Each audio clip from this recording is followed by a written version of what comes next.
Comme annonce, William a enregistré. Donc, encore bienvenue à ceux qui sont en train de nous rejoindre.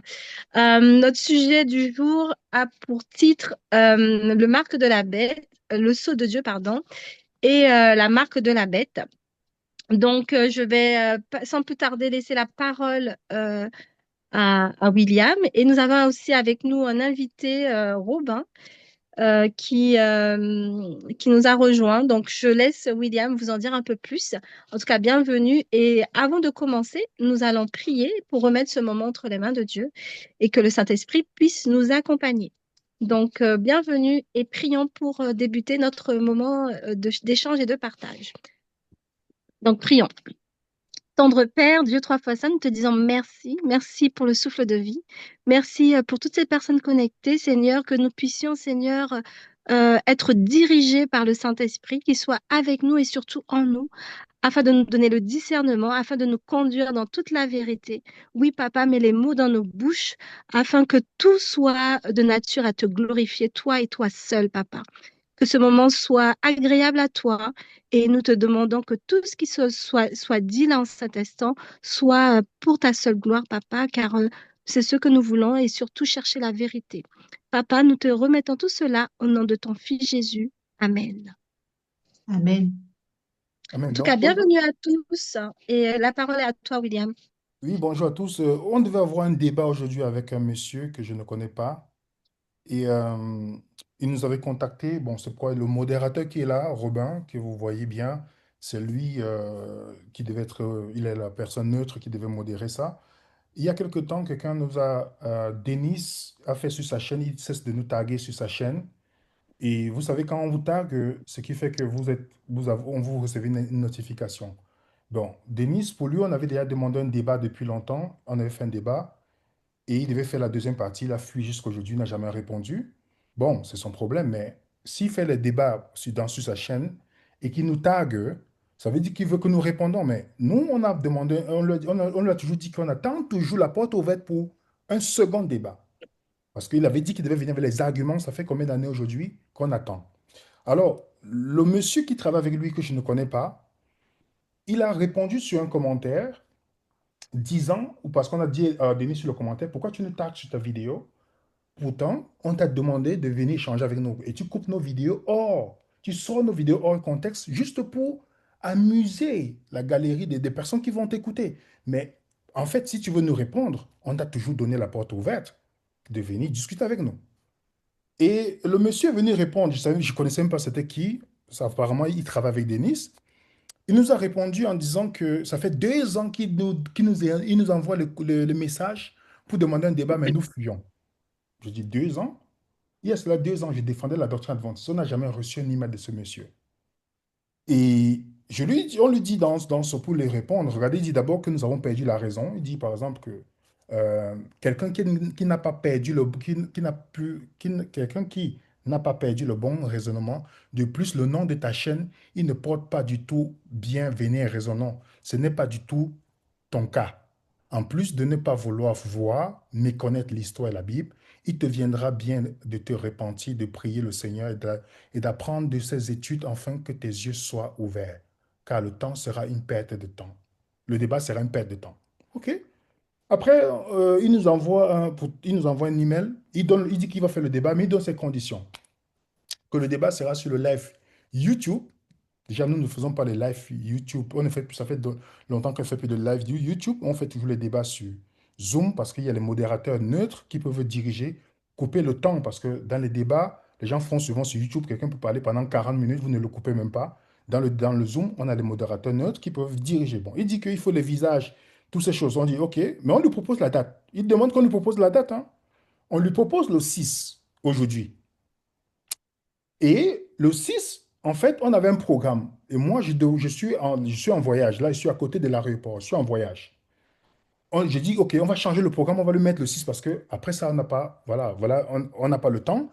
On a un débat encore en février avec Robin qui est là parmi nous. Je ne sais pas, Robin, tu es là? Bonjour. Je ne sais pas si tu peux donner la possibilité à Robin de s'exprimer. Oui, c'est Oui, c'est il bon. peut. Oui. Voilà, on a un débat avec Robin au mois de février environ sur le sabbat. On a convenu, on s'est convenu qu'on va faire un débat là-dessus. Et donc, après, le monsieur dit qu'il ne veut pas cette date-là, qu'il n'est pas disponible cette date. Et puis, il écrit, non seulement il nous donne d'abord ses conditions, on lui dit non, nous on fait le débat sur Zoom.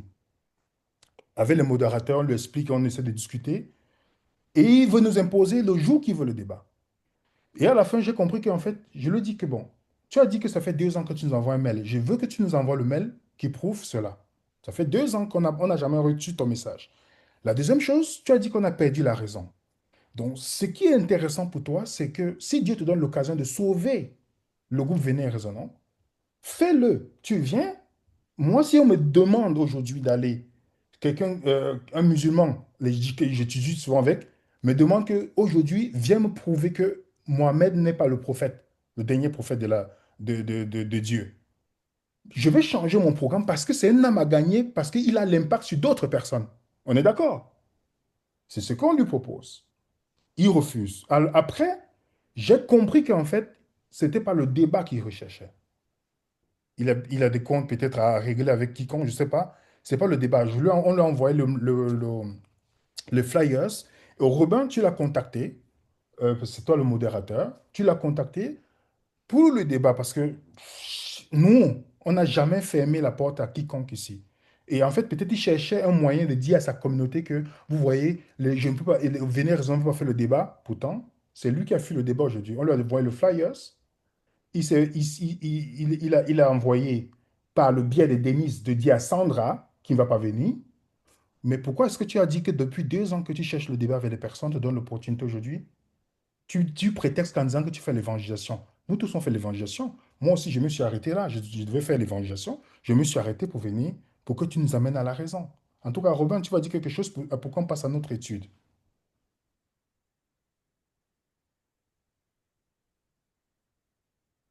Oui, non, enfin, mais j'ai pas grand-chose, enfin, à rajouter si ce n'est que, bon, il est persuadé que tu mens quand tu dis que t'as pas reçu de message de lui il y a 2 ans. Il est persuadé que tu mens, mais enfin, bon, c'est pas cohérent parce qu'il y a 2 ans tu défendais encore les doctrines adventistes, hein. Donc c'est pas cohérent parce qu'il disait qu'il t'avait demandé un débat sur le sabbat il y a 2 ans, mais il y a 2 ans tu défendais encore le sabbat, donc C'est incroyable.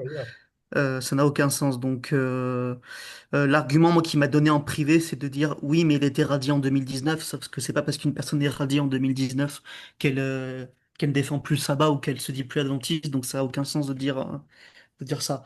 Mais, euh, mais voilà, enfin, je sais pas, j'espère que ça se fera. Lui, le dernier message que j'ai de lui, c'est de me dire non, non, je débattrai plus jamais avec lui.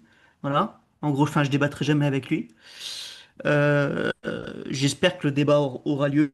Mais le problème, par contre, il faudra une bonne modération parce que sinon, moi, c'est ça le risque, c'est ça, c'est que j'ai peur que ça vire aux attaques personnelles ou aux invectives. Donc, ça, il faudrait éviter. Enfin, de son côté, en tout cas, moi, ça sera à éviter, quoi. Donc, il faut, enfin, voilà, t'as bien fait de prévenir là-dessus. Sinon, j'ai rien à rajouter, moi. C'est bon. Oui, c'est pourquoi j'avais voulu que tu sois. En fait, Robin n'est pas partisan de venir raisonnant parce que j'ai un débat contre Robin.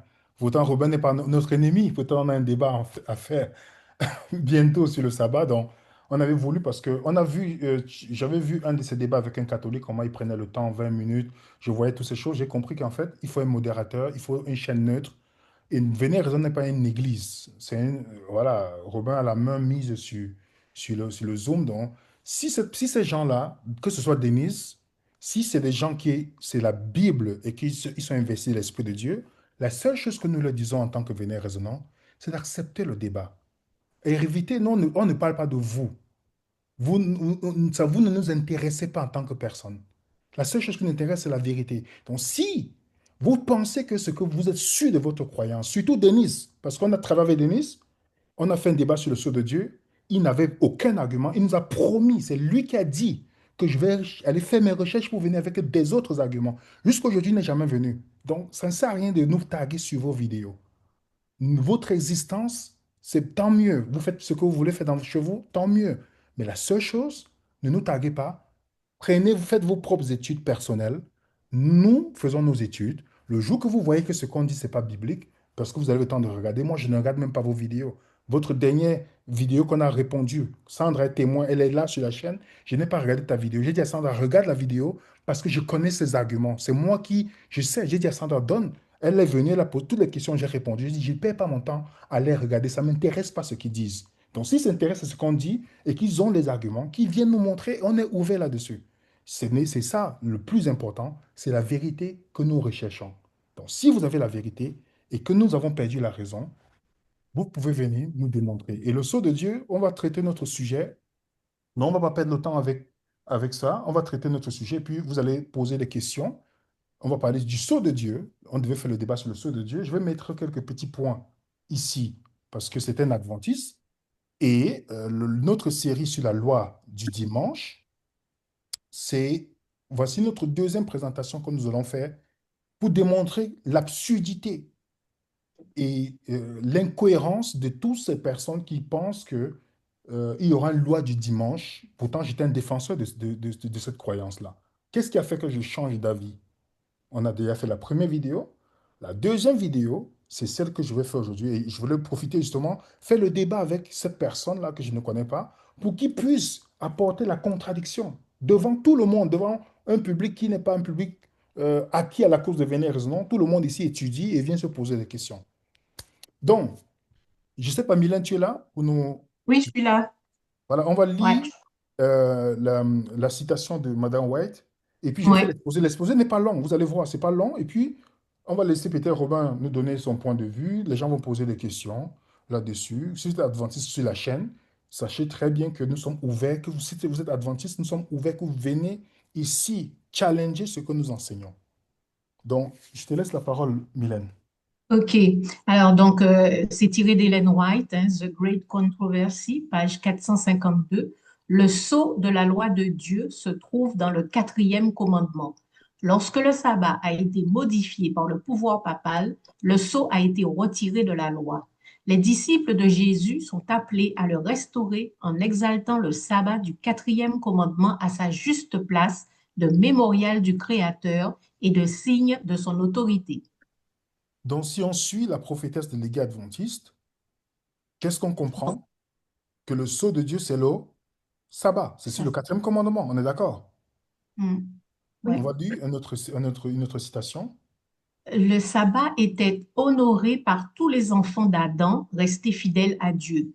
Mais Caïn et ses descendants n'ont pas respecté le jour sur lequel Dieu s'était reposé. Patriarche et prophète. Déjà, il n'y a aucun passage dans la Bible qui raconte cette histoire-là. Déjà, on sait déjà que ça n'existe pas. Donc, pour Madame White, le sceau de Dieu, et pour beaucoup des adventistes, lorsque vous parlez du sceau en adventiste, qu'est-ce qu'ils vous diront? C'est le sabbat. Alors, maintenant, il faut que nous puissions comprendre la signification du sceau dans la Bible, dans le monde antique. Parce que la Bible est écrite non pas par un Européen, ni par un Africain, ni par quelqu'un de l'Amérique du Nord. Donc, si on comprend, avant d'arriver sur la question du sceau, on doit savoir que dans le monde antique, le marquage, le sceau, la position d'une marque servait à attester la propriété, l'allégeance, la fidélité, la sécurité. Les esclaves, le bétail, les chevaux et d'autres animaux étaient marqués pour indiquer à qui ils appartenaient. Les soldats étaient marqués au fer rouge sur les mains en signe de loyauté et de dévouement. Mais pour comprendre, pour qu'on puisse aller plus loin dans ça, je vais vous donner par exemple les Maccabées. Je ne sais pas si quelqu'un a lu les Maccabées. Tu vas lire pour nous, ma soeur, s'il te plaît. Oui, c'est 3 Maccabées 2, 27 à 30. Il se proposa d'infliger l'opprobre public à la communauté juive et fit ériger une pierre sur la tour de la cour avec cette inscription: Nul de ceux qui ne sacrifient n'entrera dans leur sanctuaire, et tous les Juifs seront soumis à un recensement assorti d'une capitation et réduits à l'esclavage. Ceux qui s'y opposeront seront arrêtés de force et mis à mort. Ceux qui seront recensés seront marqués au fer rouge du symbole de la feuille de lierre de Dionysos et ramenés à leur ancienne condition. Afin de ne pas paraître l'ennemi de tous, il fit inscrire en dessous: mais si certains d'entre eux préfèrent rejoindre ceux qui ont été initiés au mystère, ils auront la même citoyenneté que les Alexandrins. Donc, Donc, vous voyez un peu, on nous raconte un peu d'histoire dans les Maccabées, comment on a marqué certaines personnes. C'était une culture dans cette période-là. Vous comprenez? Lorsqu'on parle de sceau ou marquer quelqu'un, hein, on a par exemple l'Apocalypse chapitre 7 aussi. Ouais, 2 et 3. Et je vis un autre ange qui montait du milieu, du côté du soleil levant et qui tenait le sceau du Dieu vivant. Il cria d'une voix forte aux 4 anges à qui il avait été donné de faire du mal à la terre et à la mer. Et il dit, ne faites point de mal à la terre, ni à la mer, ni aux arbres, jusqu'à ce que nous ayons marqué du sceau le front des serviteurs de notre Dieu. Voilà, donc vous voyez que quand on marque, c'est le symbole d'appartenir, parfois de protection, de sécurité. Donc dans la Bible, on voit, je ne veux pas donner tous les exemples, on a Ézéchiel aussi, on a plusieurs endroits. Maintenant, c'est la question que nous devons nous poser. Quel est le sceau de Dieu dans la nouvelle alliance? Mais avant de parler de la nouvelle alliance, il y avait une... Pourquoi est-ce que moi je croyais avant que le sceau de Dieu était le sabbat? Certes, j'avais toute la difficulté à répondre lorsqu'on me posait la question, montre-moi dans le Nouveau Testament que le sceau de Dieu, c'est le sabbat. J'avais la difficulté. Ça, c'est, je vous donne d'une manière honnête là.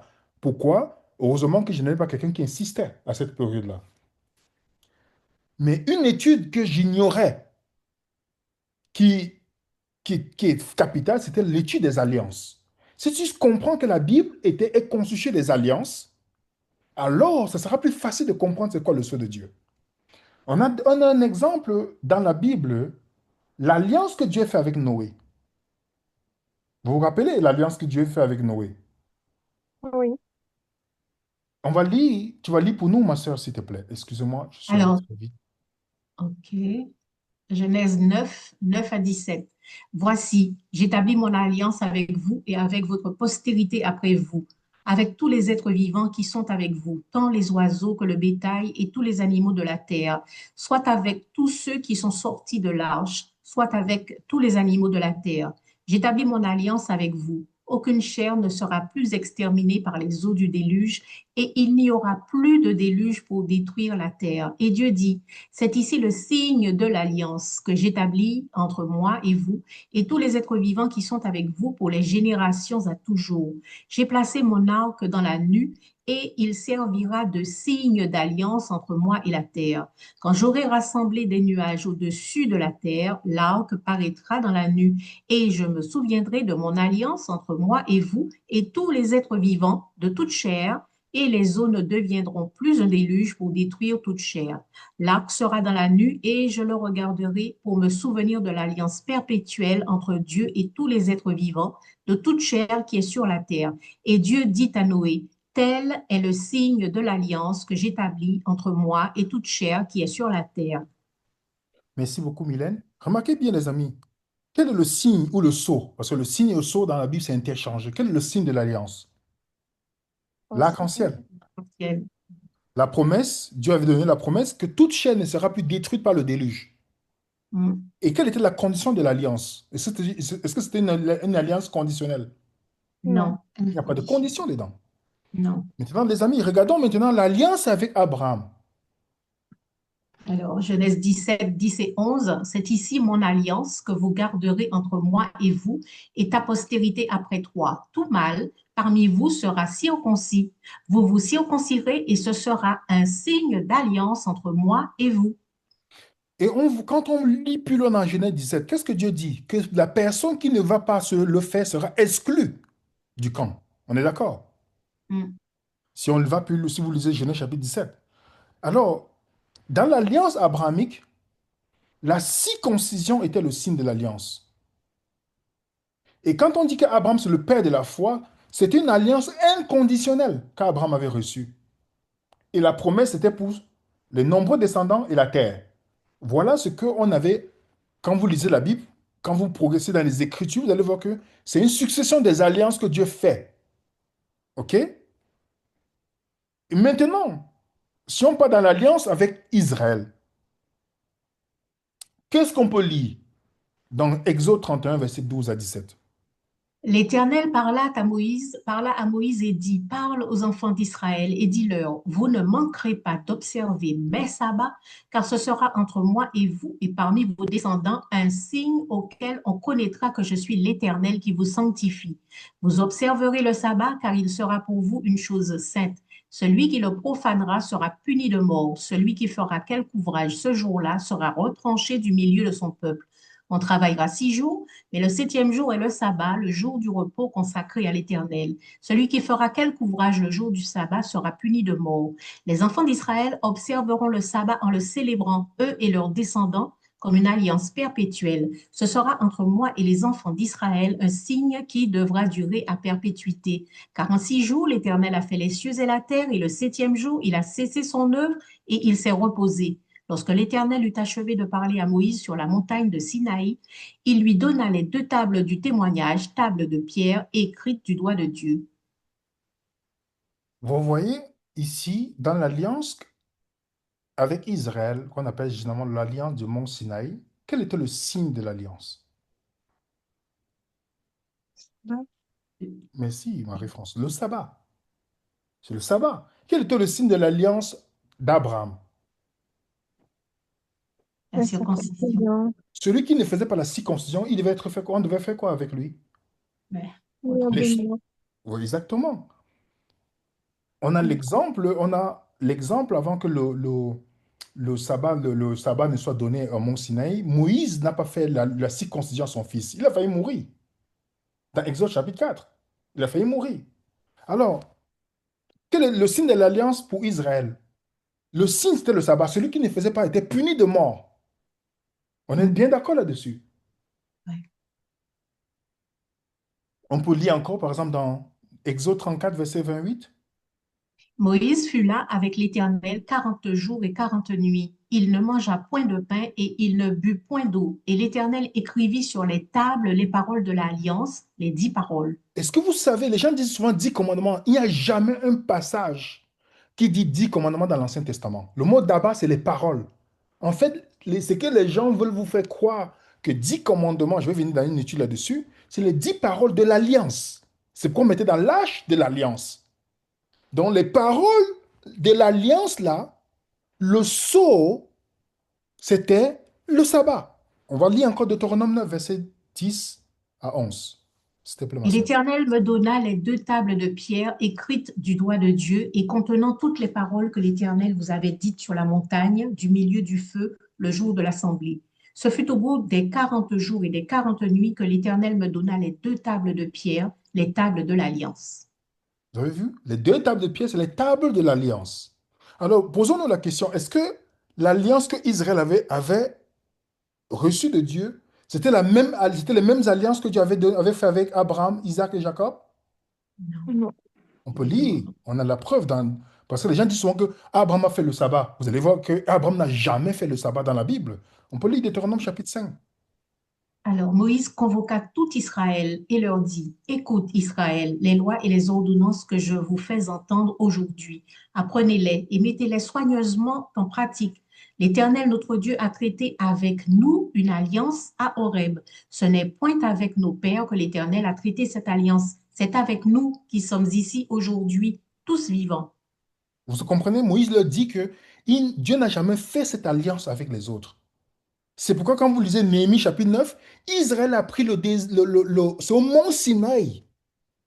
C'est 13 et là où 14. il leur a pris le sabbat, en fait. Tu peux lire pour nous, s'il te plaît, ma soeur. Oui. Néhémie 9, 13, 14. Tu descendis sur la montagne de Sinaï.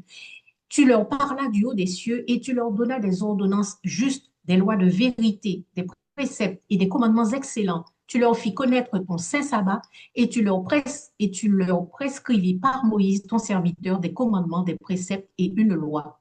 C'est pourquoi vous posez la question à un juif, ils vont vous dire que Abraham n'avait pas le sabbat. Les juifs le savent. Ils vont dire c'est avec Israël que Dieu a fait le sabbat. Israël, où ils ont mis la pratique du sabbat. Galates 3 nous dit que la loi est survenue 430 ans plus tard. La loi là, Abraham n'avait pas ça, ni Jacob, ni Isaac. Maintenant, si on veut résumer d'abord ce qu'on a vu ensemble. Le signe de l'alliance de Noé, c'est l'arc-en-ciel. Abraham, c'est la circoncision. Israël, c'est le sabbat. On est bien d'accord que... On est clair là-dessus, les amis? Oui. Lisons un passage très intéressant de Paul avant de voir le sabbat sur le sceau de Dieu pour le chrétien qui a accepté Jésus-Christ. Alors, 2 Corinthiens 3, 7 à 11. Or, si le ministère de la mort, gravé avec des lettres sur des pierres, a été glorieux au point que les fils d'Israël ne pouvaient fixer les regards sur le visage de Moïse à cause de la gloire de son visage, bien que cette gloire fût passagère, combien le ministère de l'Église ne sera-t-il pas plus glorieux? Si le ministère de la condamnation a été glorieux, le ministère de la justice est de beaucoup supérieur en gloire. Et sous ce rapport, ce qui a été glorieux ne l'a point été à cause de cette gloire qui lui est supérieure. En effet, si ce qui était passager a été glorieux, ce qui est permanent est bien plus glorieux. Merci beaucoup, ma sœur. Donc, dites-moi, quelqu'un qui étudie la Bible, quel est le ministère qui est gravé sur les tables de pierre, qui était glorieux? Les 10 paroles. Il dit bien que on appelle ça le ministère de la mort. C'était glorieux, mais quelque chose est venu, le ministère de l'Esprit est venu avec une gloire supérieure. Si ce qui est passager était glorieux, qu'est-ce qui est passager? Ce qui était sur les tables de pierre. C'est pourquoi la question qu'on doit se poser, quel est le sceau de Dieu dans la nouvelle alliance? Quel est le sceau de Dieu dans la nouvelle alliance? Le sceau avec Israël sur le sabbat. Pour toi, chrétien qui écoute, quel est le sceau de Dieu? Là, tu as résolu le problème. Si je sais c'est quoi le sceau dans la Bible, le problème c'est que j'ignorais. C'est pourquoi je croyais à cette croyance. J'ignorais les alliances dans la Bible. Même quand les Adventistes parlent de nouvelle alliance, ils ne partent pas en profondeur. Et c'est pour cette raison qu'ils pensent que le sabbat, c'est le sceau de Dieu. Maintenant, regardons ensemble. Jésus, qui est le médiateur de la nouvelle alliance, il vient avec une meilleure alliance. On va lire par exemple dans Hébreux chapitre 8. Alors, versets 6 à 10, mais maintenant, il a obtenu un ministère plus excellent, car il est aussi le médiateur d'une meilleure alliance, conclue sur de meilleures promesses. Si la première alliance avait été sans défaut, il n'y aurait eu aucune raison d'en conclure une seconde, car ayant trouvé à redire à eux, les fils d'Israël, je ferai une nouvelle alliance avec la maison d'Israël et la maison de Juda, non comme l'alliance que j'ai conclue avec leur père. Les amis, regardons le texte ensemble. Il dit que Jésus vient avec une alliance plus excellente, une meilleure alliance. Et regardez, il dit à la fin, non, je vais faire l'alliance, non pas l'alliance que j'ai conclue avec le Père, parlant des corps des Israéliens. Est-ce que l'alliance, quelles étaient les paroles de l'alliance qu'il avait avec Israël? Les 10 paroles, on est d'accord? Oui. Qui étaient dans l'âge de l'alliance. Est-ce que c'est la même alliance que Dieu va conclure pour nous aujourd'hui? Non. Non. Non, non, Donc les non. 10 paroles de l'alliance qui ne sont pas 10, les gens disent 10 commandements, non. Les 10 paroles de l'alliance ne concernent pas le croyant de la nouvelle alliance. Parce que Jésus vient avec une alliance plus excellente.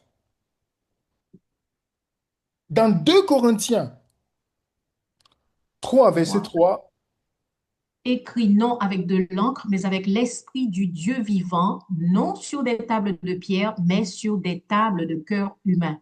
vous voyez comment le contraste que l'auteur fait. Vous partez même plus loin. Dans Hébreux 8, dans la nouvelle alliance, est-ce que vous savez que dans la nouvelle alliance, c'est promis que nul n'enseignera plus à son prochain. L'objectif de la nouvelle alliance, c'est que tu as le contact avec Dieu directement, en fait. Mhm. Jésus-Christ, c'est pourquoi il n'y a pas de lieu saint, lieu très saint dans le sanctuaire, dans le ciel. Quand vous regardez dans la Bible, vous voyez clairement que Dieu est clair. Vous avez accès à Dieu. Le rideau est déchiré. On a accès à Dieu aujourd'hui. Dans la nouvelle alliance, regardez bien dans l'ancienne alliance. Qu'est-ce que Israël avait dit à Moïse? Exode 20, 19. Parlez-nous vous-même et nous vous écouterons, mais que Dieu ne nous parle pas de peur que nous ne mourions. Vous voyez ça? Pourtant, dans la nouvelle alliance, nous sommes appelés à connaître le Seigneur personnellement. Puisqu'on est tous sacrificateurs. Et Dieu ne se souvient plus de nos iniquités dans la nouvelle alliance, grâce à Jésus, dans la nouvelle alliance. On va lire 8. Deutéronome. Regardez la condition de l'ancienne alliance. Deutéronome chapitre 28. Ouais, 15 à 20. Mais si vous n'obéissez pas à l'Éternel, votre Dieu, et si vous n'observez pas et ne mettez pas en pratique tous ces commandements et ces ordonnances que je vous prescris aujourd'hui, toutes ces malédictions viendront sur vous et vous atteindront. Vous serez maudits dans la ville et vous serez maudits dans les champs. Maudits seront votre panier et votre pétrin. Maudits seront vos enfants, les produits de votre terre, les portées de votre gros bétail et les petits de vos brebis. Vous serez maudits à votre entrée et vous serez maudits à votre sortie. L'Éternel enverra sur vous la malédiction, la confusion et la réprimande dans tout ce que vous entreprendrez jusqu'à ce que vous soyez détruits et que vous périssiez rapidement à cause de la méchanceté de vos actions parce que vous m'avez abandonné. L'alliance conditionnelle, quand vous lisez Deutéronome chapitre 28, il y a les bénédictions, les malédictions, parce que c'était les paroles de l'ancienne alliance qui était conditionnelle. Vous obéissez, vous obéissez, voilà ce que vous allez recevoir comme bénédiction. Vous n'obéissez pas, voilà les malédictions. Est-ce que vous et moi, on est concernés par l'ancienne alliance? Non, parce que l'alliance dans laquelle nous sommes, ce n'est pas une alliance conditionnelle. On est une meilleure alliance. L'ancienne alliance est écrite sur les tables de pierre, la nouvelle alliance, Dieu l'écrit dans notre cœur. Seuls les chefs connaissaient Dieu dans l'ancienne alliance. Dans la nouvelle alliance, nous tous, on connaît Dieu personnellement. Dans l'ancienne alliance, Dieu punit le pécheur. Dans la nouvelle alliance, le Christ a souffert pour nous. J'ai fait un tableau parce que je veux donner le document. On voit que la promesse de l'ancienne alliance était faite aux Israélites. Pourtant, la promesse faite dans la nouvelle alliance, c'est entre le Père et le Fils. Il y a un serment qui a été fait. Dans l'ancienne alliance, on ratifiait l'alliance avec le sang. Pour nous, c'est le sang de Jésus. Le médiateur de l'ancienne alliance, c'est Moïse. Le médiateur de la nouvelle alliance, c'est Jésus. L'ancienne alliance, dont le sabbat était le sceau, était une alliance défectueuse. Nous avons la nouvelle alliance. L'ancienne alliance est obsolète, tandis que la nouvelle alliance est éternelle, les amis. Elle est éternelle. Donc, Deutéronome que Dieu le donne là, il dit, voilà la condition. Et vous savez que, clairement, comme on a lu tout à l'heure, l'alliance que Dieu traite avec nous n'est pas la même alliance qu'il a traitée avec Israël. C'est pourquoi, si vous lisez Hébreux 8, versets 7 et 13, on va lire ensemble, s'il te plaît, ma En soeur. effet, si la première alliance avait été sans défaut, il n'aurait pas été question de la remplacer par une seconde. En disant une alliance nouvelle, il a déclaré la première ancienne. Or, ce qui est ancien, ce qui a vieilli, est près de disparaître. Oui, donc celui qui vous dit aujourd'hui que le sceau de Dieu, c'est le sabbat, c'est quelqu'un qui est sur l'ancienne alliance. Il n'y a aucune référence dans le Nouveau Testament. Quand vous voyez le mot marqué, on dit que Dieu a marqué ses serviteurs dans la Bible. On va voir dans 2 Corinthiens 1, versets 21 à 22. Or, celui qui nous a fermis avec vous en Christ et nous a oints, c'est Dieu, qui nous a aussi marqué du sceau et nous a donné l'Esprit dans nos cœurs comme un gage. Le mot marqué là, c'est le mot scellé qu'on trouve dans la Bible. Quand vous partez dans le Nouveau Testament, mettre un sceau, généralement, c'est le seul mot qui est utilisé. C'est pourquoi vous allez voir plusieurs fois dans les Saintes Écritures, Éphésiens 1, verset 13, on va lire, s'il te plaît, ma sœur. En lui, vous aussi, après avoir entendu la parole de vérité, l'évangile de votre salut, et y avoir cru, vous avez été scellés du Saint-Esprit qui avait été promis, lequel est donné comme gage de notre héritage en vue de la rédemption du peuple que Dieu s'est acquis à la louange de sa gloire. Nous constatons une fois encore que nous sommes scellés. Et il dit, vous avez été scellés, ce n'est pas une chose future. Ça veut dire que le croyant, celui qui accepte le Christ aujourd'hui, est déjà scellé. Le Saint-Esprit, seul Dieu peut garantir la promesse du salut. Aucun jour ne peut. On nous dit bien que nous sommes scellés du Saint-Esprit. Donc, ça demande que seul Dieu peut garantir la promesse du salut pour le croyant. Aucun jour ne peut accomplir cela. On continue notre lecture. Éphésiens 4, verset 30. N'attristez pas le Saint-Esprit de Dieu par lequel vous avez été scellés pour le jour de la rédemption. Le Saint-Esprit. N'attristez pas. Comment on reconnaît un enfant de Dieu dans le Nouveau Testament? Romains 8, 19, pour vous, vous ne vivez pas selon la chair, mais selon l'esprit, si du moins l'esprit de Dieu habite en vous. Si quelqu'un n'a pas l'esprit de Christ, il ne lui appartient pas. Comment on distingue un enfant de Dieu? Hmm. Est-ce que c'est par rapport à ce qu'il mange? Hmm. Est-ce que c'est parce qu'il garde un jour? La Bible ne dit Non. jamais ça. Comment on savait comment on pouvait reconnaître un juif dans l'Ancien Testament? Il avait l'apparence, il avait sa diète, il avait le sabbat. Dans le Hmm. Nouveau Testament, comment on reconnaît un disciple de Jésus? Mhm. Vous posez la question simple, vous allez vous rechercher dans le Nouveau Testament. La promesse de la nouvelle alliance, comme les adventistes ne sont pas dans la nouvelle alliance, ils sont dans l'ancienne alliance. La promesse de la nouvelle alliance est entre le Père et le Fils, parce qu'aucun être humain ne peut promettre quelque chose à Dieu l'accomplir. Aucun être humain. Et c'est pourquoi c'est une bonne nouvelle pour le croyant. Un adventiste n'est pas dans la bonne nouvelle, c'est pourquoi il est le jugement investigatif. Il ne connaît pas l'évangile, un adventiste. Il a un autre évangile, mais pas l'évangile du Christ. Parce que s'il connaît c'est quoi l'alliance, il va comprendre que il n'y a personne dans les Saintes Écritures qui peut promettre quelque chose à Dieu. La condition, elle est inconditionnelle, et le signe, c'est le Saint-Esprit. Jamais dans les Saintes Écritures, vous avez vu, on te dit que le sceau de Dieu, pour les chrétiens, c'est le sabbat. Jamais. Mhm. Regardez comment on nous dit dans Jean 6, verset 27. Travaillez non pour la nourriture qui périt, mais pour celle qui subsiste pour la vie éternelle et que le Fils de l'homme vous donnera, car c'est lui que le Père, que Dieu a marqué de son sceau. Ok, dites-moi, on parle que Jésus était marqué, le mot scellé, il était marqué du sceau de Dieu. Est-ce que Jésus a été marqué du sabbat? Mhm. Jésus est né sur la loi, c'est pourquoi il obéissait à toutes les lois juives. On a déconstruit ce mythe-là.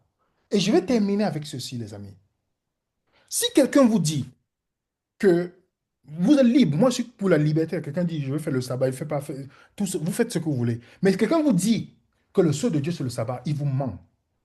Parce que vous lui posez seulement une simple question. Est-ce que tu as une référence dans le Nouveau Testament, dans la Nouvelle Alliance qui te dit que le sceau de Dieu c'est le sabbat? Posez-lui simplement la question. Vous n'avez pas besoin d'aller plus loin. Posez-lui la question qui vous donne une démonstration que la Nouvelle Alliance, le sceau de Dieu c'est le sabbat. Les gens ne savent même pas que les 10 paroles qui disent là, c'est les paroles de l'ancienne alliance. Et je vais venir là-dessus dans cette série-là. Voici un argument que les adventistes utilisent, bien que si tu n'es pas quelqu'un qui étudie, tu vas penser que ça fait du sens.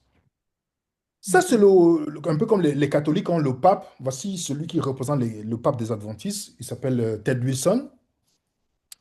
Et il dit, parlant des commandements, parce que les adventistes ont toujours besoin de mettre commandement devant. Parce que s'ils ne partent pas de ce point de vue-là, ils ne peuvent pas vous démontrer. Et comme ça l'est quelque chose qui marche dans votre esprit, hier, une fois, je discutais avec un adventiste qui m'a dit, non, c'était cette semaine. Il m'a dit que nous devons garder les commandements. Je lui ai dit, bon, quel commandement? Il me dit, Jean 5, Jésus a dit, comme j'ai gardé les commandements de mon Père. Je lui ai dit, d'accord, c'est Jean 5, c'est Jean 15, verset 10. Est-ce que tu as lu le verset 12 où Jésus dit, c'est ici le commandement, c'est d'aimer les uns les autres. Je lui ai dit, est-ce que tu vois que Jésus te dit que si voilà le commandement dont il parle, mais toi tu penses que c'est les 10 commandements dont il parle dans Jean 15, verset 10. J'ai dit, vous voyez, c'est ça la confusion. Ted Wilson dit, ce commandement parmi les 10 est le seul qui mentionne le nom, le titre du législateur. Vous savez, quand le quatrième, la quatrième parole qui parle du sabbat dans ce qu'ils appellent 10 commandements, on dit celui qui a créé les cieux, la terre, la mer et les sources d'eux.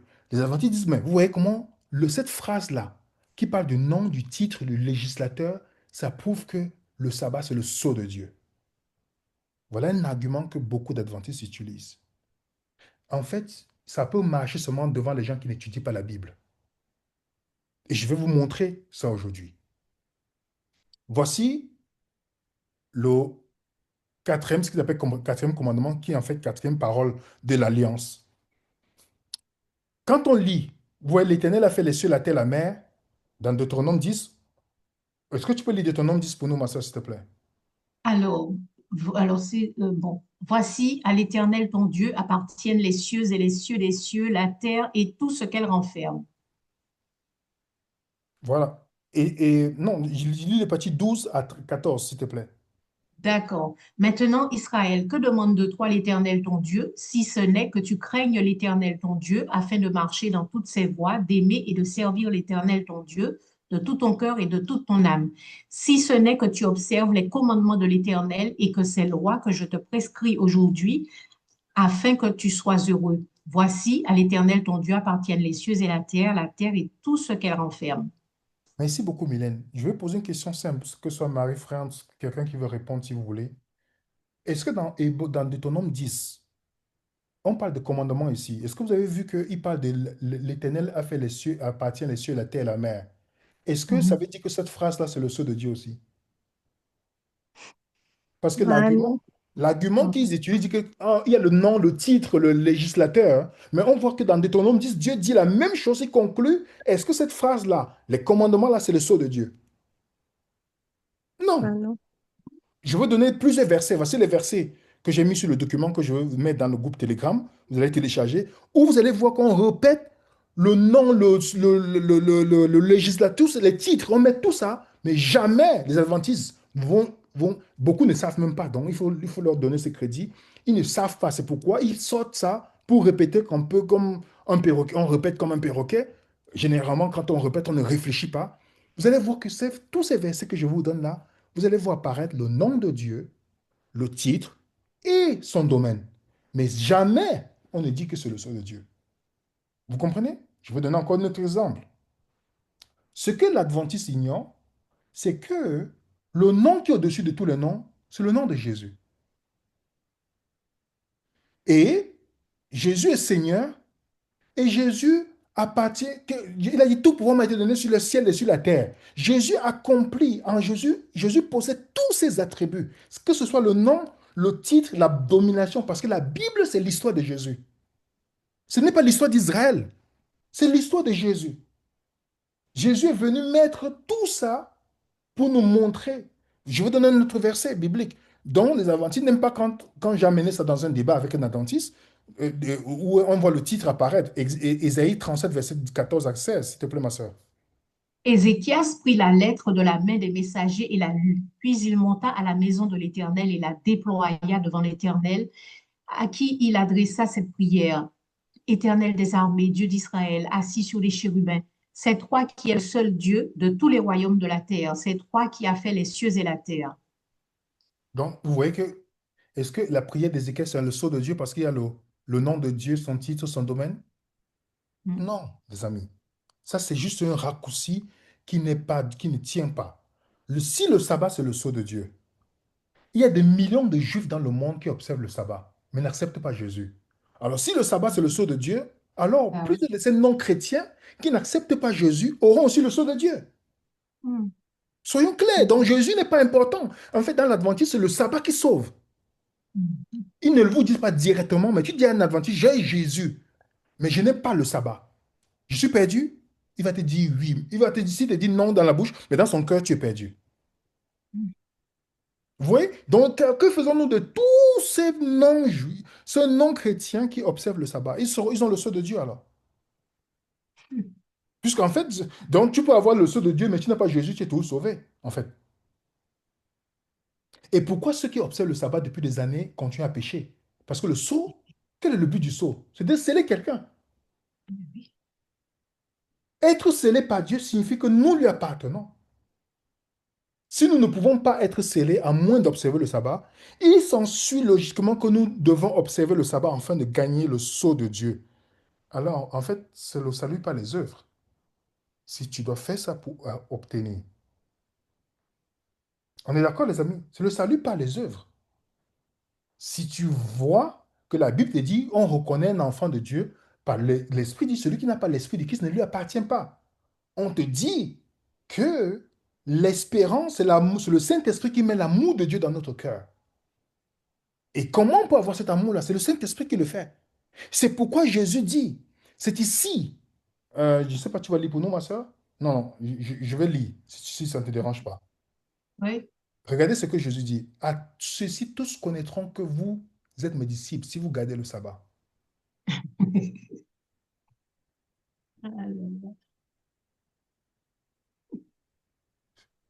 Comment expliquer ça? Le Saint-Esprit te permet d'avoir l'amour. Et Jésus dit que c'est comme ça qu'on connaît un disciple de Jésus. Il ne va pas, il a l'amour. Et cet amour-là, tu n'aimes pas seulement les gens qui pensent comme toi. Tu aimes tout le monde. C'est pourquoi beaucoup de gens qui font le sabbat ne sont pas disciples de Jésus. Ils pensent que c'est ça qui fait deux disciples. Non, un disciple de Jésus est reconnu par l'amour. C'est ça le Amen. disciple de Jésus. Et c'est le Saint-Esprit qui te permet d'avoir cela. Amen. Donc, si quelqu'un te dit, la marque de la bête, c'est le dimanche, je vais venir sur ce point-là. Mais non, mais le sabbat, c'est le sceau de Dieu. Vous savez pourquoi l'Adventiste est attaché au sabbat? Parce que si tu enlèves le sabbat, il n'y a plus rien. Parce que c'est le sabbat qui sauve dans l'adventisme. On ne le dit pas, mais c'est le sabbat qui sauve. Un adventiste peut faire tout ce qu'il fait, mais le jour du sabbat, il écoutait la musique du monde. Le jour du sabbat, il va arrêter. C'est le sabbat. Tout est fait sur le sabbat. Tout est concentré sur le sabbat. Il va toujours finir la conversation sur le sabbat. Quand tu rencontres un adventiste endoctriné, lorsque vous discutez, il va faire tout. Là. Si ça ne se passe, ce n'est pas Jésus qui va parler de lui. Il va parler des commandements. Lorsqu'il évoque les commandements, c'est pour vous amener au sabbat. C'est la seule chose. Si tu as le sabbat, tu es dans le bâtiment, alors tu es sauvé. Tu n'as pas le sabbat, mais c'est même pas qu'on reste sur Jésus. Non, non, non, non, non. Tu es perdu. Voilà la conclusion. C'est pourquoi ils vous disent que l'observation du dimanche, c'est le sabbat, la marque de la bête. Pourtant, les adventistes ne savent pas que les premiers chrétiens se rencontraient le dimanche. Ça veut dire qu'on va voir ça dans la prochaine présentation, avec les preuves historiques. Je vais encore donner les preuves, pas des citations tirées que vous pouvez retrouver sur Internet, qui ont été tordues par tout. Remarquez, mais les adventistes répètent, quand vous lisez, vous voyez les adventistes qui défendent l'adventisme sur Internet, ils répètent seulement le PDF de tout ce que les adventistes font depuis des générations. Ils n'ont jamais vérifié si ces citations-là sont vraies. Ils n'ont jamais vérifié. Je vais déconstruire toutes ces citations qui vous disent, oh oui, le pape a changé, le sabbat a dit, ils répètent tous la même chose. Regardez même la vidéo, ils lisent le PDF. Tu sens ils lisent le PDF. Mais ils ne savent même pas, ils lisent. Parce que c'est la seule chose qu'ils ont. Mais historiquement, ils n'ont jamais vérifié pour savoir que le dimanche, pourquoi la Bible dit que Dieu donne un nouveau jour dans l'Ancien Testament? Pourquoi Pierre répète cela? Ils n'ont jamais posé cette question-là. Dans la Bible, dans la Nouvelle Alliance, il n'y a pas de jour d'adoration. Parce qu'on adore Dieu tous les jours. Et même le sabbat n'a jamais été un jour d'adoration dans les Saintes Écritures. Ça n'a jamais, il n'y a aucun... Que vous lisez les paroles du sabbat dans la Bible, il n'y a jamais... Les gens restaient chez eux. Les gens restaient chez eux. Avant qu'ils ne construisent les synagogues, qui n'ont jamais été le plan de Dieu de construire les synagogues. Dieu n'a jamais dit de construire les synagogues. Dieu a donné les plans pour construire le temple, jamais le plan pour construire les synagogues. Donc voilà ce que beaucoup de nos amis adventistes ignorent. Parce que pour eux, le sabbat, c'est le sceau de Dieu. En ricochet, la marque de la bête, c'est la papauté. Ils ne connaissent même pas que l'histoire d'Apocalypse était déjà déroulée en fait. C'était déjà passé. Les premiers chrétiens qui subissaient la persécution de Néron. Ce que Dieu veut, c'est que vous et moi, nous ayons le Saint-Esprit pour produire le fruit de l'Esprit. Quand je regarde le fruit de l'Esprit, je sens que j'ai besoin de Dieu dans ma vie. Parce que je vous dis, je le dis toujours aux gens, si je n'ai pas le Saint-Esprit, je suis une bombe atomique. Je vais créer toutes les révolutions de la terre, toutes ces choses. On a besoin du Saint-Esprit. Et si tu n'as pas l'Esprit de Dieu, tu as un autre esprit, les amis. Tu as un autre esprit. Et pourquoi on dit, vous voyez qu'il y a un con, quand même Paul parle des fruits de l'esprit, c'est le Saint-Esprit qui permet d'avoir toutes ces caractéristiques-là. Si quelqu'un me dit que le sceau de Dieu, c'est le sabbat, comment tu expliques que lors du génocide du Rwanda, le pasteur adventiste qui était là a mené et parti pointer tous les Tutsis qui se cachaient pour qu'on les tue? Comment tu peux expliquer, après avoir fait le sabbat, qui est le sceau de Dieu? J'ai la preuve, je vous mets ça devant vous, lisez toutes les histoires qui sont passées lors du génocide du Rwanda. Beaucoup de pasteurs adventistes qui ont trahi les personnes pour qu'on les a décapités. Comment on explique ça? Comment vous expliquez ça? Vous pouvez, voilà, ça c'est dans le Guardian, hein, vous pouvez vérifier. Comment ce pasteur a permis qu'on tue? Voilà quelqu'un qui est pasteur adventiste, qui garde le sabbat.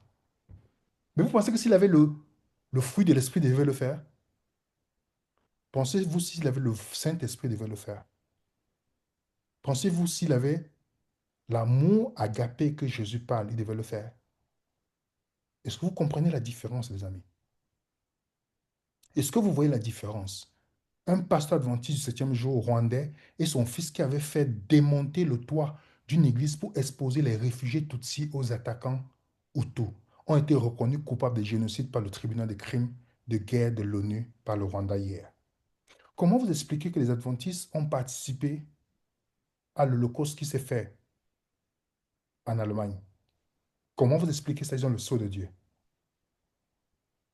Quand on connaît ce que ça signifie être marqué par Dieu dans la Bible. Jésus a été marqué, Jean 6. Montrez-moi si Jésus a commis un génocide. En conclusion, les amis, il ne s'agit pas d'un débat ou d'une lutte théologique. La vérité est au-dessus de tout. On doit seulement se poser les simples questions. Est-ce que je connais c'est quoi les alliances dans la Bible? Oui, le sabbat, c'est le sceau de l'ancienne alliance, l'alliance pour Israël. Mais ce n'est pas le sceau pour le chrétien de la nouvelle alliance. Nous avons le sceau qui est le Saint-Esprit. Et nous avons été scellés. La Bible dit, vous avez été scellés.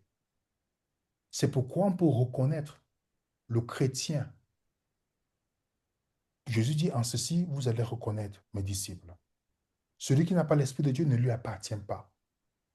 Jamais vous ne voyez dans le Nouveau Testament un passage biblique qui vous dit que le sceau de Dieu, c'est le sabbat.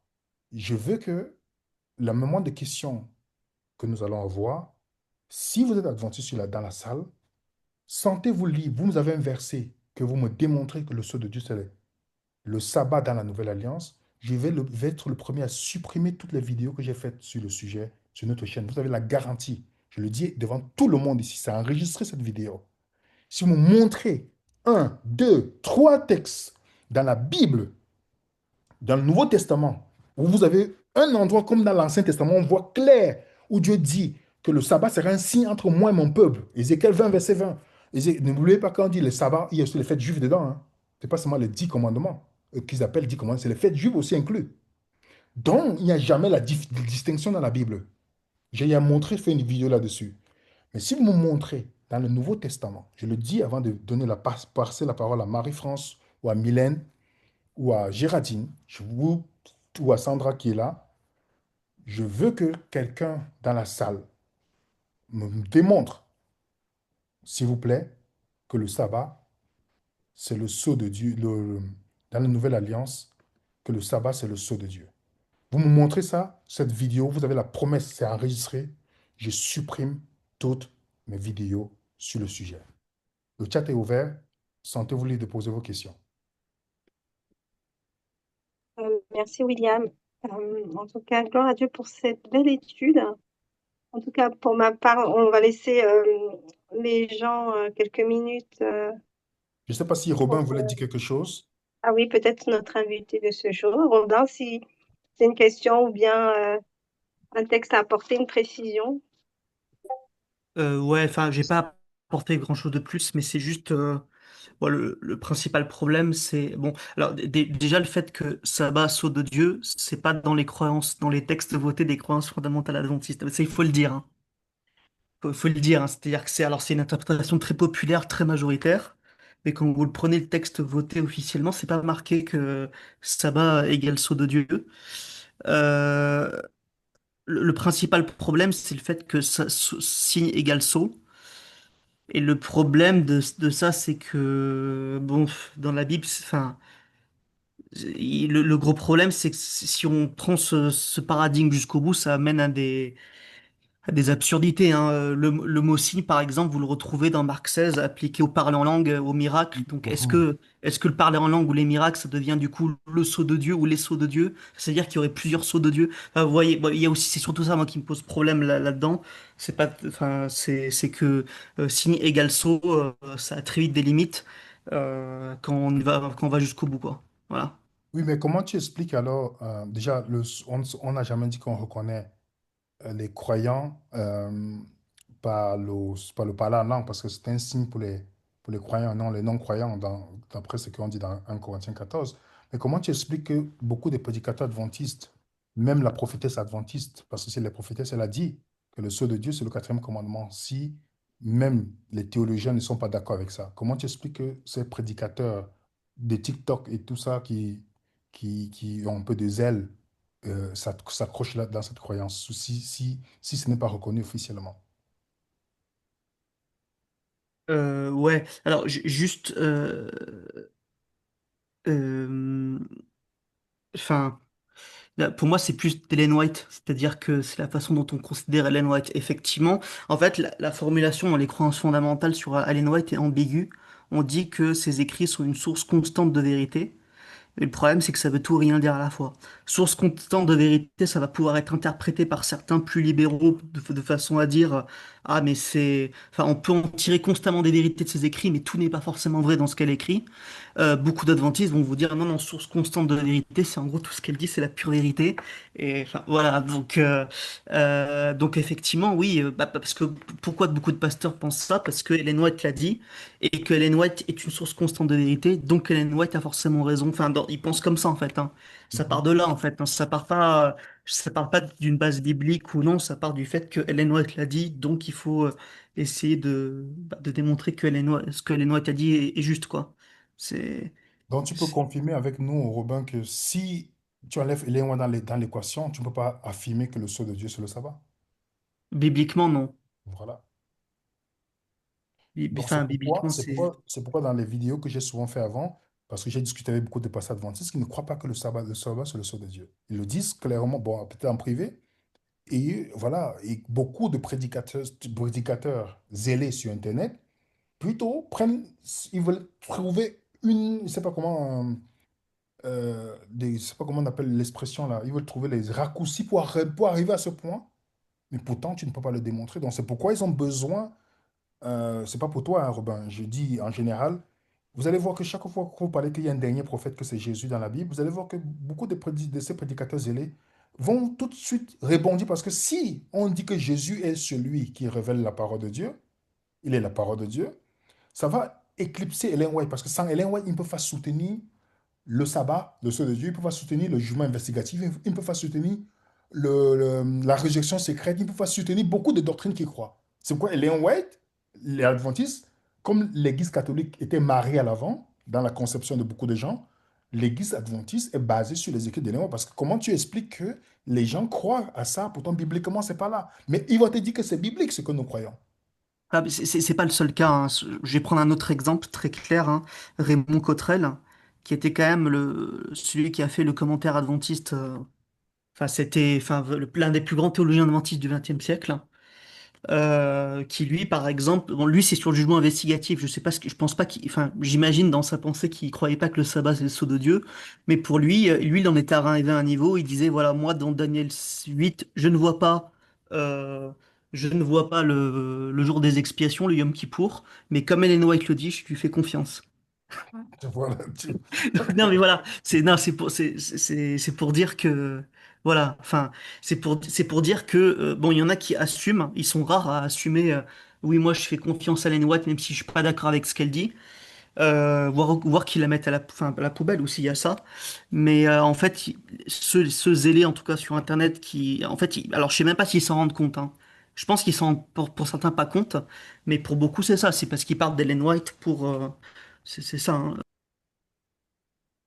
Ok, oui, en tout cas, c'est ça. En tout cas, merci pour ton honnêteté, parce que je sais que l'objectif, c'est de pousser les adventistes qui vont regarder cette vidéo, de pousser leur réflexion.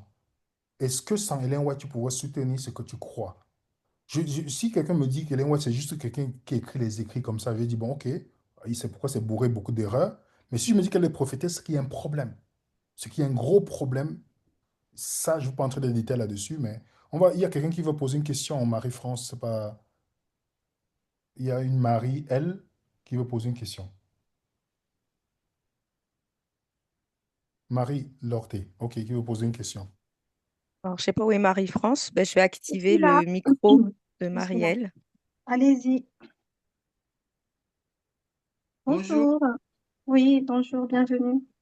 c'est pas pour poser une question, mais c'est pour justifier un peu ce que William a dit, parce que j'ai discuté avec un juif qui est venu chez moi dernièrement sur le sabbat, et effectivement, il m'a dit que Abraham n'avait pas le sabbat et que le sabbat a été fait uniquement pour les juifs. Donc, eux, ils font encore le sabbat parce qu'ils attendent encore le Messie. Voilà, c'est juste pour affirmer et confirmer ce que William a dit. Merci, ma Oui, sœur. tout à fait, Merci parce Merci que beaucoup. moi beaucoup. aussi, je croyais que. euh, j'ai toujours cru qu'Abraham avait fait le sabbat parce qu'on faisait, on dit parce que j'ai gardé mes commandements dans dans Exode, c'était non, c'est dans Genèse 26. Parce qu'Abraham a gardé mes commandements, mes voies, et moi je me basais là-dessus. Ah, c'est les commandements, il a gardé le sabbat. Mais quand on a poussé Mm. plus loin, et j'ai même vu, bibliquement, et même quand j'ai regardé historiquement, et j'ai discuté avec les Juifs, ils te disent non, Abraham n'avait pas le sabbat. Le sabbat, c'est un signe pour les enfants d'Israël. Et ça, c'était un choc pour moi de dire, mais c'est incroyable, moi je pensais que c'est depuis longtemps, mais ce n'est pas le cas en fait. Pourtant, il y a des gens qui croient, oui, Abraham avait le sabbat, pourtant Abraham avait son signe qui était la circoncision. Est-ce qu'il y a d'autres questions dans le chat? Alors, Géraldine, tu prends la suite du chat?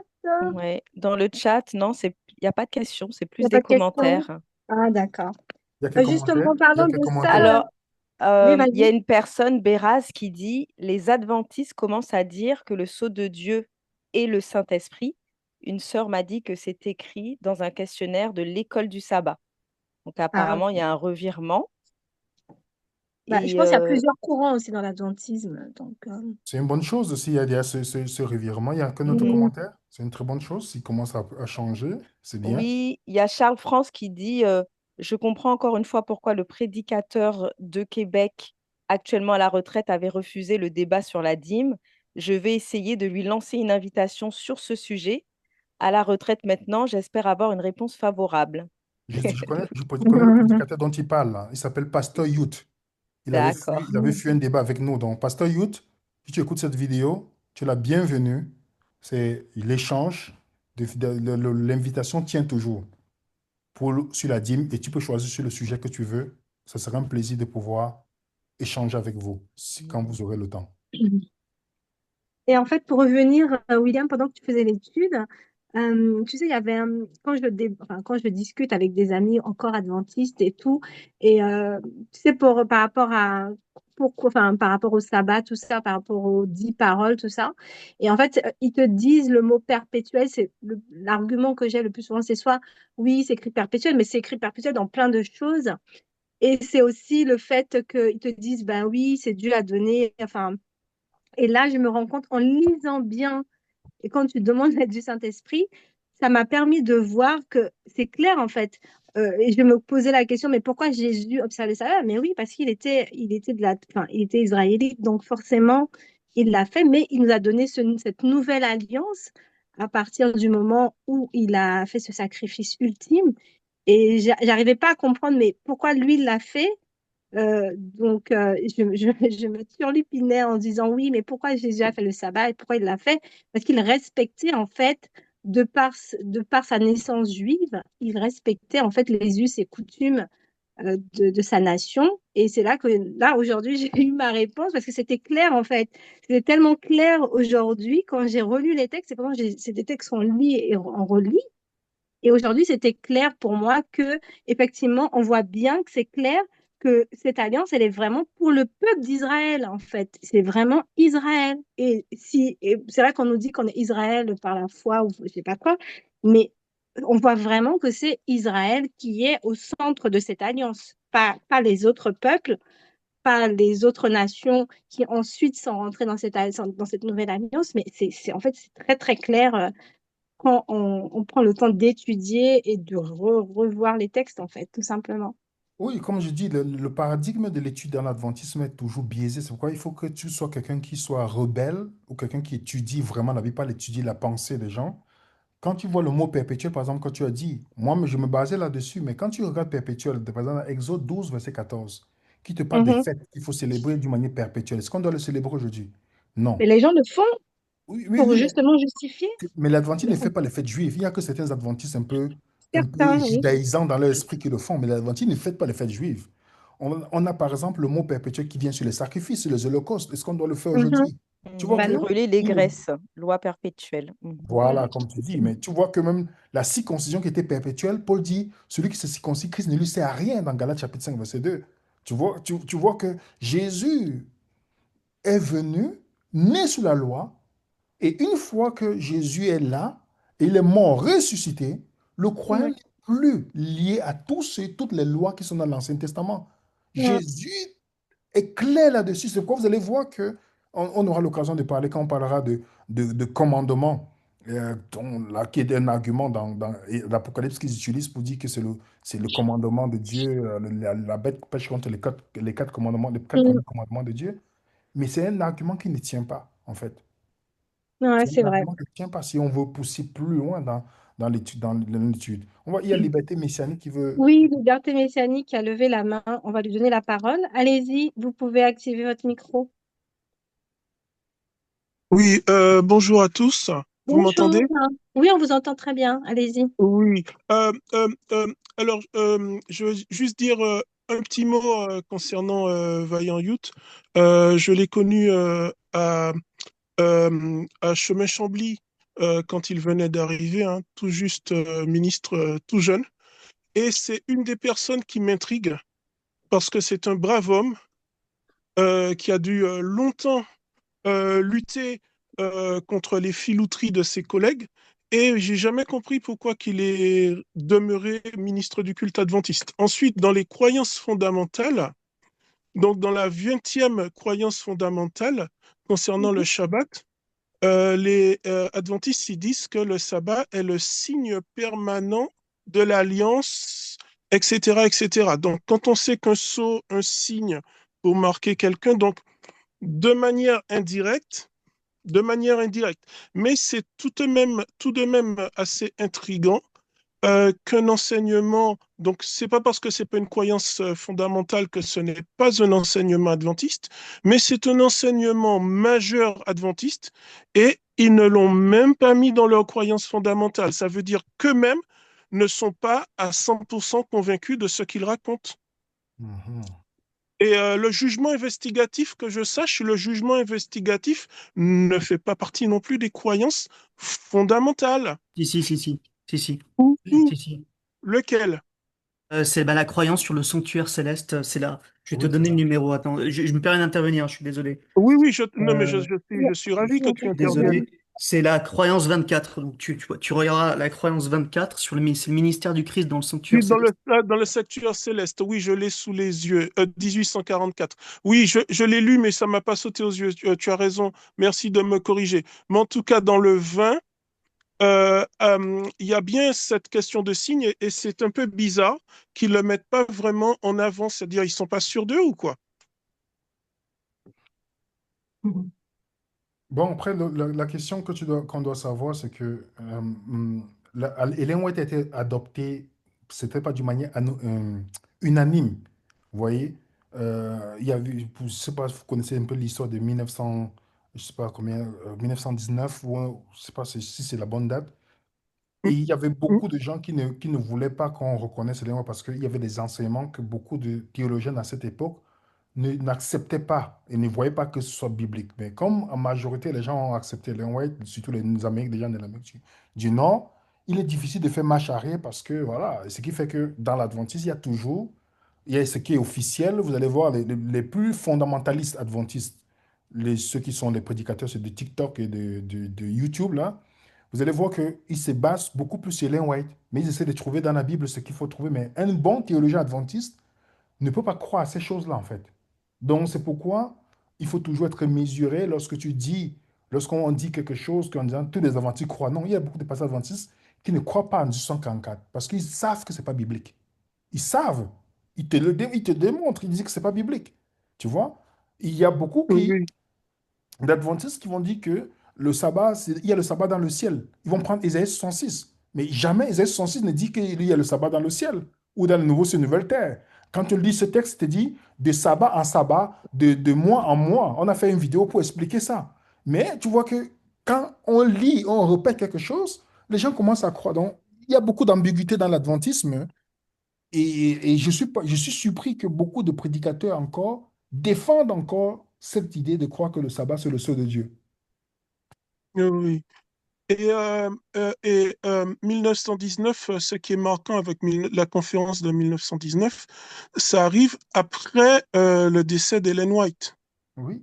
Que son décès, c'est 1915.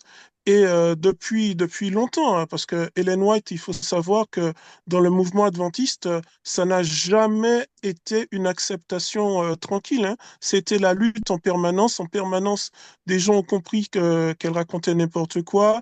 Ils ont quitté, ils ont été chassés. C'était la bataille, jusqu'à la fin, c'était la bataille. Et après sa mort, certains ont cru qu'ils allaient pouvoir nettoyer l'adventisme, mais c'est irréformable, l'adventisme irréformable. Tu peux pas. L'origine est occulte. Tu peux pas changer ça. Déjà, quand on parle, il y a les adventistes réformés. Vous savez, dans l'islam, je suis né de mère musulmane. Quand vous entendez parfois entendre l'islam réformé, pourquoi on réforme quelque chose? C'est parce qu'au départ, c'est pas bon.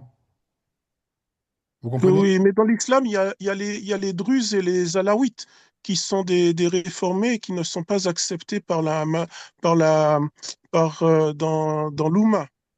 Oui, mais comme je dis, quand on réforme quelque chose, c'est parce que c'était pas bien à l'origine. Et le problème, je le dis toujours à mes amis adventistes, votre gros problème, c'est l'introduction de votre prophétesse, soi-disant. C'est elle qui a mené tout ça, parce que ça empêche les adventistes d'étudier. Un adventiste ne veut pas rentrer en conflit avec la croyance de sa prophétesse. Il veut pas rentrer un adventiste endoctriné ne veut pas rentrer en conflit avec ce que Ellen White dit. Il lit beaucoup plus de ce que d'Ellen White. Où elle remplit les versets bibliques et tu pensais que c'est l'étude biblique. Mais en fait, elle est en doctrine, en fait. Tu vois? Donc, Oui. c'est Mais moi, pourquoi. ils m'ont eu pendant longtemps parce que j'avais accepté, c'était très ancré en moi jusqu'à l'année dernière, que le septième jour de la création, c'était le Shabbat, c'était le repos. Mais ça a pris du temps, mais maintenant c'est bon, c'est sorti de ma tête. J'ai bien compris les choses. Mais vous voyez, il y a des petits pièges comme ça. Si on ne fait pas attention, même en ayant compris qu'Ellen White et compagnie, ce sont des humains comme les autres et puis que ce sont des gens un peu bizarres, il y a un reste qui peut rester avec vous. Mhm. Tout à fait. Il y a En tout une cas, question, pourquoi voir le sabbat en rapport Mhm. avec Israël alors qu'il est antérieur à Israël? la personne peut nous montrer dans la Bible comment il est intérieur à Israël. La personne a lu Néhémie chapitre 9 verset 13, Néhémie 9, verset 13 à 14. Parce que la personne peut prendre le micro, parce que c'est Je vais difficile lui pour les donner gens. la parole. Xiaomi, je vais vous donner la parole. Pourquoi voir le sabbat La main. en rapport avec Israël alors qu'il est antérieur à Israël? De quel sabbat vous parlez qu'il était antérieur à Israël? Abraham a fait observer le sabbat. Vous avez un texte biblique, vous pouvez prendre le micro. Xiaomi, je vous ai fait une demande pour réactiver votre son. Merci, hein, Liberté Messianique, hein. J'ai un Oui, peu c'est ce que j'allais coupé, dire. désolé. Merci pour Ouais, vos désolé. interventions. Mhm. Bon, si Xiaomi ne prend pas, déjà le Non. sabbat, et je vous pose une question très simple, Xiaomi. Vous avez regardé notre série sur le sabbat? On a parlé de Genèse chapitre 1 et 2. Je vous rappelle que le septième jour pour Dieu était le premier jour pour Adam. Vous pouvez vérifier ça dans l'histoire de la Bible. Adam a été créé quel jour? Le Vous pouvez septième. vérifier. Voilà, le septième jour de Dieu était combien de jours pour Adam? C'était quel jour pour Adam? Vous vérifiez, hein? Moi, je ne dis pas une chose. Et vous posez la question simple. Est-ce qu'Abraham a observé le sabbat? Est-ce que Abel et Caïn ont observé le sabbat? Vous avez une trace biblique? Même les Juifs savent que le sabbat est venu avec Israël. Et je n'avais jamais lu ce passage de Néhémie 9. Vous pouvez le demander à un rabbin, il va vous montrer. Néhémie 9, verset 13 à 14, on dit c'est là où Dieu leur a appris le sabbat. Il leur a appris le sabbat. Donc, quand vous dites que c'est intérieur, oui, peut-être votre opinion, on respecte votre opinion, mais bibliquement, vous n'avez pas d'argument là-dessus. On va passer à la prochaine question s'il y en a. Il n'y a pas de J'ai pas de question. main, ouais, il n'y a pas de main levée. Après, c'est peut-être un amalgame entre la création, le jour de création et le sabbat en tant que, tu vois, avec des commandements. Enfin, c'est vrai qu'on fait Et en rapidement plus, l'amalgame. il y a une chose intéressante, Marie-France. Je ne sais pas si, bon, peut-être on aura l'occasion d'en parler. Hébreu chapitre 4, qui est l'un de mes passages, qui est devenu mon livre préféré, le livre d'Hébreu, Ah après le oui, livre Ouais, moi franchement. aussi, j'aime bien. Ouais, de, l'hébreu, de- là, franchement, ouais. Mm. après le livre de quoi? J'oublie le nom, Philémon. Hébreu est impressionnant. Quand vous lisez Hébreu 4, avant je lisais ce passage-là pour dire que il faut faire le sabbat. Mais en fait, le sabbat dont Hébreu 4 parle, ce n'est pas le sabbat qu'il y a un jour dans la Bible. pour que les gens disent, vous voyez ça? Il parle aux gens qui ont le sabbat en disant que vous n'êtes pas entrés dans le repos de Dieu. Et quand Mm. vous étudiez, vous dites, mais c'est impressionnant. En fait, moi, je prenais ce passage pour pouvoir dire aux gens qu'il faut faire le sabbat, mais ce n'est pas ce que l'auteur disait quand vous lisez tout le chapitre. Je ne sais pas si vous avez eu à lire ça, Marie-France ou Oui, oui, bah, Nadine, Oui, ça on on peut a était aussi. tous pareils, étudié. hein. Ouais, on étudie ça. Miss Fleur a dit, le sabbat donné à Moïse était un cadeau, jour de repos, de liberté et de souvenir de Dieu, mais Jésus vient redonner au sabbat son vrai sens, faire le bien, libérer, guérir et sauver. Jésus est aujourd'hui le Seigneur du sabbat, le vrai repos. Est-ce que, Amen. De toute est-ce manière, que, on a accusé Jésus d'avoir transgressé le sabbat. je vous pose la question à la personne, montrez-moi dans la Bible où Jésus a dit qu'il venait, voilà comment il réforme le sabbat. Vous pouvez vous donner un texte biblique? Avez-vous une référence dans ce que vous dites, s'il vous plaît? Mm. Non, j'en ai pas en tout cas. Mais c'est fou comment on peut se dire, on peut, nous aussi, hein, parce que je pense qu'on a pris un virage à 360 degrés, parce que quand on commence à comprendre les textes, on commence à avoir cette liberté en Jésus, on se dit, mais comment on a pu passer les choses au-dessus de Jésus, qui lui est le chemin, la vérité, en fait, qui lui nous sauve, comment on a pu donner de l'importance à des choses humaines plus que ce que lui il disait, en fait. Il y a une main Donc, levée. il y a une main levée. Mhm. Alors, j'ai Christophe, sans E. Bah, allez-y, Christophe, vous pouvez activer votre micro. Si c'est une question, donc restons dans le sujet. Christophe, Bonjour. bonjour. Oui, c'est un commentaire concernant le pasteur que vous avez mentionné. En fait, il est vrai que pendant ce génocide, il y a eu beaucoup de prêtres et de pasteurs, d'autres gens qu'on croyait des gens de Dieu qui ont été impliqués dans ce génocide du début à la fin. Mais bon, récemment, j'ai suivi sur une plateforme de Rwandais les enfants de ce pasteur, sa femme et les gens qui sont rescapés de ce génocide, qui ont fait des témoignages et qui connaissaient ce pasteur, et qui ont déconstruit tout ce qu'on a dit à propos de ce pasteur. Moi, je ne le connais pas. Moi, je ne le connais pas personnellement. Mais voilà, apparemment, ça serait des fabrications. D'après ces enfants, ça, c'est tout à fait normal. Mais bon, il y avait des gens qui le connaissaient et qui sont rescapés de ce génocide et qui ont présenté d'autres faits. Et donc, mon commentaire est que de dire peut-être ne pas annoncer le nom de ce personnage comme ça, parce que vraiment, on ne sait pas. En fait, 30 ans plus tard, après ce génocide, on découvre des vérités terribles qu'on ignorait, auxquelles on n'aurait jamais pensé. C'est comme William disait, voilà, il était adventiste et il défendait la prophétesse et le sabbat, etc. Et puis après, il se rend compte qu'il y a eu une grosse manipulation. C'est le cas aussi dans ce contexte-là. On se rend compte 30 ans plus tard qu'il y a des choses auxquelles on n'aurait jamais pensé et qui sont malheureusement, on est en train vraiment de déconstruire tout un tas de choses sur ce génocide qui a eu lieu, hein, qui a eu lieu, donc il y a eu beaucoup de morts, etc. Mais bon, euh, les responsabilités sont maintenant à chercher dans plusieurs, chez d'autres, chez beaucoup d'autres personnes. Voilà, c'était pour un commentaire pour dire, voilà, peut-être qu'il faudra ne pas peut-être lancer les gens comme ça, parce qu'apparemment, le régime essaie de manipuler et de manipuler l'opinion publique internationale, etc., pour des raisons qui lui sont propres. Voilà, c'est un commentaire. Merci. Merci beaucoup. Alors, du coup, il n'y Allô? a pas de main levée, il n'y a pas de question non plus. Je voulais seulement revenir sur ce que Christophe a dit. Mhm. On a lu l'histoire, moi j'ai lu l'histoire du Rwanda, même de contre-vérité de peut-être Charles Onana, que vous connaissez, qui est un grand écrivain qui combat le régime en place du président du Rwanda. Mais j'ai lu le contre-vérité et tout ça. L'histoire dont je vous ai montré, qui est sortie dans la presse anglaise, du pasteur adventiste et son fils, qui ont ouvert pour montrer les Tutsis, c'est une histoire qui est réelle. Il a été condamné, c'est pas quelque chose qui est fabriqué. Il y a aussi l'histoire avec les Juifs où les adventistes ont participé. Ils ont fait une lettre d'excuse. J'ai montré ça, vous pouvez vérifier sur Internet. Ils ont fait une lettre d'excuse là-dessus. Donc, Ça, c'est des choses qui sont avérées. Mon objectif n'est pas de condamner des personnes, c'était de montrer qu'en fait, ça fait des années que vous voyez des adventistes faire le saut de Dieu. Montrez-moi un adventiste qui est sorti du lot. Parce qu'on a Enoch, par exemple, qui a marché avec Dieu, on sait qu'il est parti au ciel. Si le saut de Dieu, c'est vraiment ce qui vous distingue, qui fait de vous le peuple de Dieu, il y a un qui devait sortir de là et être dans le ciel actuellement. On a vu qu'il monte dans le... Ça fait quand même combien, 150 ans en montant.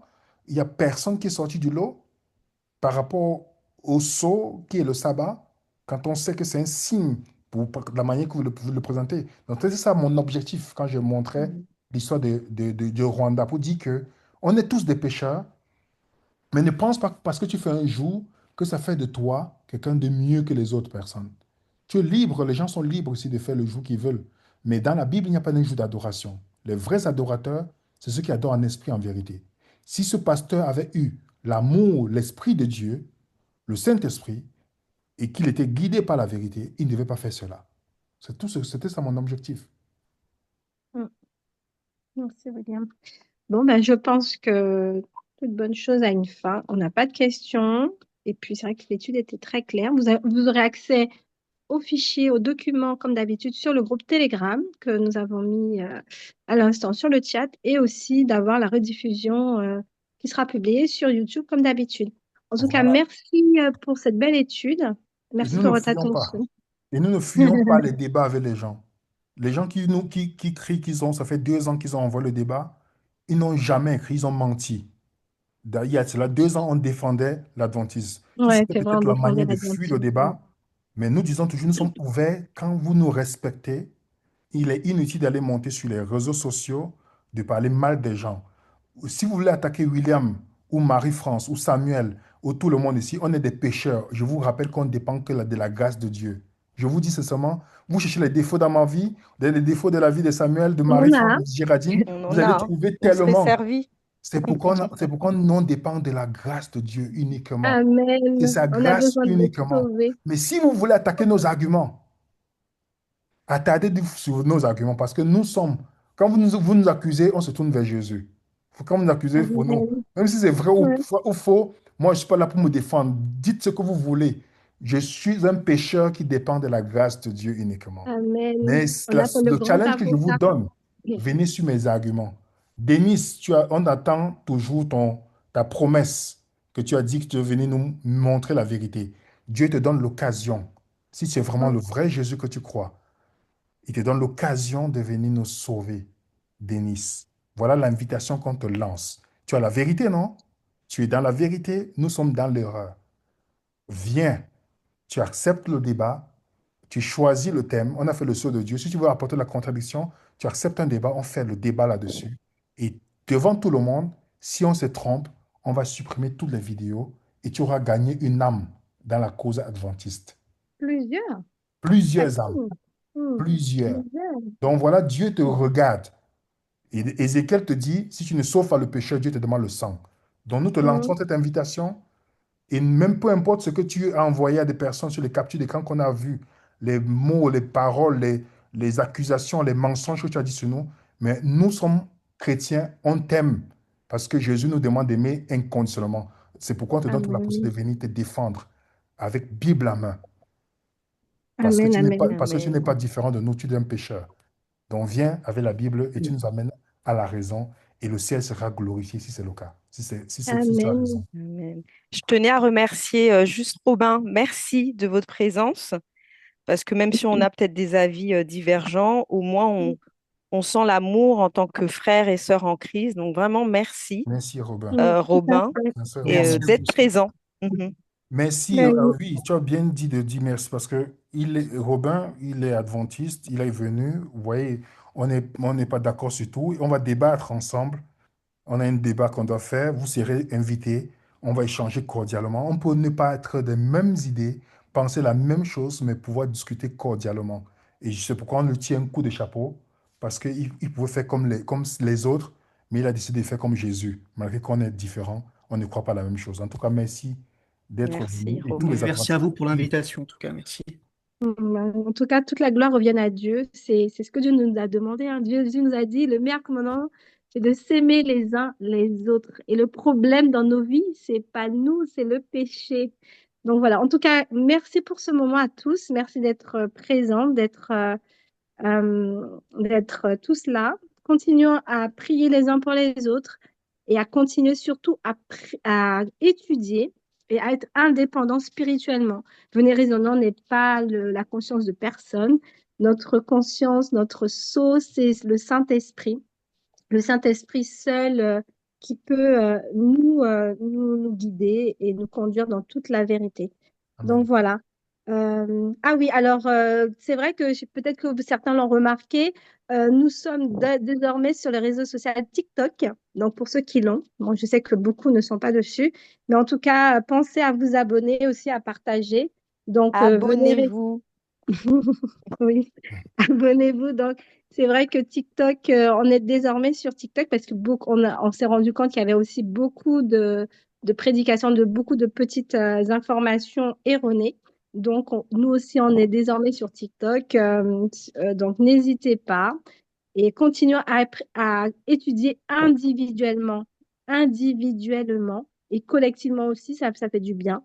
Et même si les gens ne sont pas d'accord avec nous, c'est pas pour autant qu'on est des ennemis. On est, voilà, on continue à se parler cordialement et que le Saint-Esprit puisse nous convaincre. Donc, pour terminer ce moment, je vous invite à ce que vraiment on puisse remettre ce moment au Saint-Esprit et nous vous disons à la semaine prochaine, si Dieu veut. Donc, Merci. prions pour clôturer. Tendre Père, Dieu trois fois saint, Dieu tout-puissant, nous te disons merci, merci pour ta parole, merci pour ton Saint-Esprit, merci de nous éclairer et surtout de retirer ce voile dans nos yeux. Que tu puisses, Seigneur, nous donner cet amour que Jésus nous a demandé d'avoir les uns pour les autres, cet amour agapé, car nous ne sommes pas mieux. C'est une grâce que tu nous fais d'être encore vivants, d'avoir encore ce souffle de vie, afin d'être des disciples, des témoins pour toi. Oui, Papa, façonne-nous comme toi tu le désires.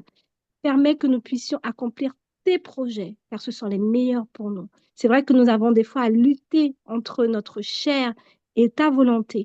Mais Papa, que nous puissions vraiment résister et que nous puissions t'appeler afin que tu puisses nous éclairer, car tu as dit dans ta parole que celui qui demande reçoit. Et c'est pour cela que nous voulons te demander, t'implorer ton Saint-Esprit.